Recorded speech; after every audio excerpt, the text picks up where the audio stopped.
Au début de l'année, en mars environ, j'avais une madame, elle voulait absolument acheter un duplex qui devait être juste à côté de l'école de ses enfants parce qu'elle voulait pas qu'ils prennent la STM, l'autobus, toutes ces affaires-là, c'était un non pour elle. Il faut qu'ils marchent à l'école, qu'ils reviennent en marchant, puis ça doit être une distance qui fait du sens pour qu'ils puissent venir manger durant l'heure de lunch. On a fait les comparables, mais la maison, elle valait pas ce qui était affiché parce que dans cette situation-là, la maison, on l'a mis à un prix supérieur parce que la propriétaire, elle était en dette, puis on était genre à 2 doigts pour qu'elle soit reprise par la banque. Donc, le prix pouvait pas aller moins que X montant dans cette situation-là. Mais ce qui s'est passé, c'est qu'elle, elle voulait absolument négocier à la baisse, puis on a essayé de lui expliquer que oui, il y a la commission des courtiers, il y a les dettes à payer, il y a les frais de notaire, il y a plusieurs facteurs aussi avec ce prix-là, donc on peut pas le baisser au montant que toi tu le veux, mais elle voulait absolument rien savoir. On a continué les visites, mais là après ça, elle n'arrêtait pas de penser à cette maison-là. Elle était comme non, je la veux vraiment parce que les autres maisons sont pas proches de l'école que je veux. Tu sais, ça fonctionne pas pour moi. Moi, je veux celui-là. On est retourné faire une offre sur la maison encore, mais l'affaire c'est qu'à la fin de la journée, tu peux pas mettre un chiffre sans que ton client soit en accord. Donc, il fallait que je mette le chiffre qu'elle me dise.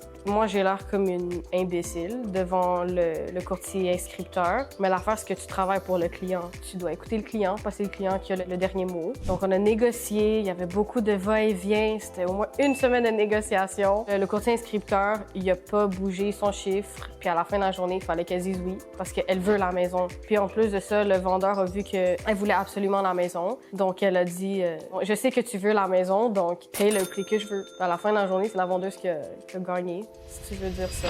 Donc, une leçon à prendre, c'est de ne pas montrer aux gens à quel point tu veux quelque chose.